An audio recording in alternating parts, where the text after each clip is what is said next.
And welcome to today's athlete feature. Today we have a very special guest and we'll get straight into it. So, who are you and what was your sport? Hey guys, my name's Holly Takos, and I was a track cyclist with the Australian cycling team. Focusing on the sprint discipline. Awesome. And how long were you competing for? I think I started when I was 14, so I was pretty lucky. I was part of the South Australian Sports Institute Talent Identification Program. That's a mouthful. So where they come out to your school and sort of run you through a bunch of tests and give you a sport that they think you're designed for. And I was lucky enough to get cycling from that, and went on to compete. I think for another 10 years. So retired towards the end of 2019. Yeah, wow. Now, people listening won't really know, but I was lucky enough to know Holly in the gym at Sassy as well, and I can definitely vouch for her that she was just a unit. She was amazing. I could not keep up with her leg days, that's for sure. Oh, neither can I now. I'd love to know, whilst you were competing, did you have something outside of sport to work toward? I always knew that I wanted to do something alongside my sporting career. I've always loved learning new things, finding out about the world around me. So I studied a Bachelor of Criminology while I was competing. And I was really lucky that I had people within the program that supported me to do so, because it's not always easy chasing, I guess, both the academic goals and the sporting goals. And there were definitely hurdles that came up.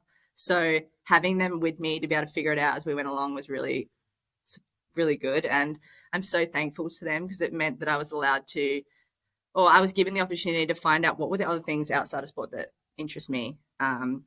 Yeah, so loved it. So finished that in, I actually didn't finish it while I was writing, finished it after, but it just meant that when I did finish, I had that next thing to step into and to focus on. So yeah, I was very lucky that I was doing that alongside.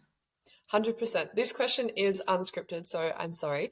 But I think for you in particular, because I obviously know your story and what you're doing now, what you're doing currently in your career path is amazing. So I guess if you didn't have that prior study, am I correct in saying that you wouldn't be where you are today?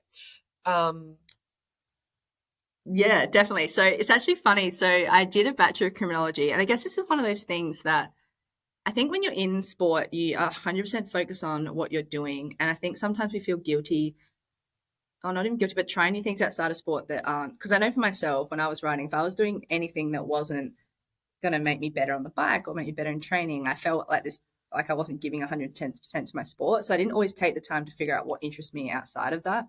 But I was lucky that I was studying. So I did criminology.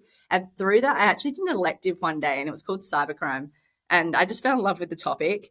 And so from that, I went on then to, after uni, be like, okay, how can I get into this? So it kind of gave me a bit of a taster. And from that, I was like, I don't know how to get into this industry. How do I do it? But yeah, so I really, even though it wasn't the direct pathway in to cybersecurity, it definitely gave me that opportunity to figure out, like I said before, like what was that interest me. And through my study, I was able to find cyber. So yeah, it's been a journey, and I'm so thankful that I was doing it alongside of sport. For sure. And for people who are listening, could you maybe give us a little bit of an insight into what you are doing now and the program you went through? And perhaps a little bit once you realized that you wanted to delve into cyber security stuff.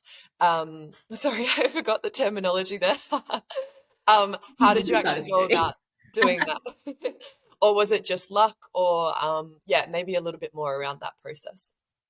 Yeah, sure. So when I mean, I did study alongside sport, and I'm so thankful that I did that. But like everyone, when I came out of sport, I had no idea what I wanted to do. I'd always thought of myself as Holly the cyclist. So I think a lot of people that come out of sport go through the same thing. They go, okay, well, that was who I was. I don't know who I am without my bike. Well, that's who I was. I had no idea. I woke up the next day and I literally have no idea what I wanted to do. But I was so lucky that I had criminology waiting there for me. That just gave me that sort of, I guess, bridge towards the next thing. So I finished my criminology degree, and I actually realized I wanted to do cybersecurity. And I was, I don't know how to get into this. I don't have the technical, I haven't done the cybersecurity degree. I don't have a technical background. I come from a very policy focused background. Um, but the great thing about a lot of companies out there, and there's a lot of government programs as well, is that they have what are called graduate programs. So I applied for a graduate program, and I got in. And honestly, I still to this day believe that the reason I got in is because I drew on, yes, my criminology background and some of the skills that gave me, but a lot of what sport gave me. I remember I went to my interview, and in cybersecurity, it's all about okay, we need to protect our company from the threat actors out there that are trying to attack us. So we look at, as analysts, we look at, okay, what are their tactics, techniques, and patterns. So I was like, okay, what have I done in sport? And I looked at exactly what I did as a track sprint cyclist, doing the one-on-one match sprint event. That was what we did every day. It was like looking at our opponents. What are their strengths? What are their weaknesses? How can we defend against that? How can we be proactive? So I went into my interview and I actually sat there and I gave them this whole scenario about like how cycling, my processes for working through a cycling event, and put that towards what I'd be doing in a role at the bank in cybersecurity. And it works. So it just shows that even with the extra study and focusing on that, I drew on a lot of skills from even cycling as well. So yeah, go into the program, and now I work supporting our cyber defense teams. I do a lot of, again, looking for patterns in their data. So I work as a data analyst, and communicating that back to the team so that they're aware of how they're going, or where they can be doing better. So yeah, and I love it. And it was just something that I fell into. I did not think that I would end up in a technology role. Um, yeah, doing stuff like that. So it's been great, and I've loved every second of it so far. So good. I think there's so much merit in understanding the transferable skills you bring as an athlete. So that's a great story. Thank you for sharing. Final question. What advice would you give your younger self or another athlete who finds himself in similar shoes to you? Yeah, I think similar to what I said before, I definitely think don't feel guilty for taking that time to pursue other interests and passions outside of what you're already doing for sport. Like I used to often get in my head and be like, okay, I can't spend too much time focusing on that because I need to be giving 110% to training and focusing on what I need to do the next day or for the next competition. But I honestly think that by taking that time to find out other things interest you, not only does it set you up for, yeah, because at the end of the day, sport ends for everyone. Um, like the physical part of sport will end.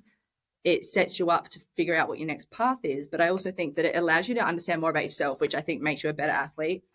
Figures out what makes you happy, what stresses you out, which can help you with moving through the challenges of being an athlete anyway. So I think take time to do that. If it's something interests you, go for it. But also the biggest thing for me is that leverage those around you. I would not be where I am today without the people that knew me as an athlete and supported me to find those other passions and study. And it doesn't have to be study as well, whatever you're interested in.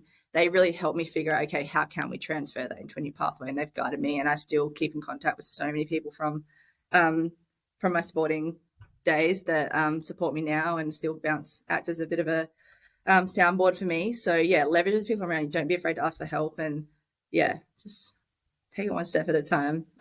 You don't have it all figured out, but you'll get there. And I'm still working it out, but loving it. Seems like you're doing pretty well for yourself, so I think you should be I'm very trying. proud. Thanks so much for sharing your story today, Holly. That was really, really good.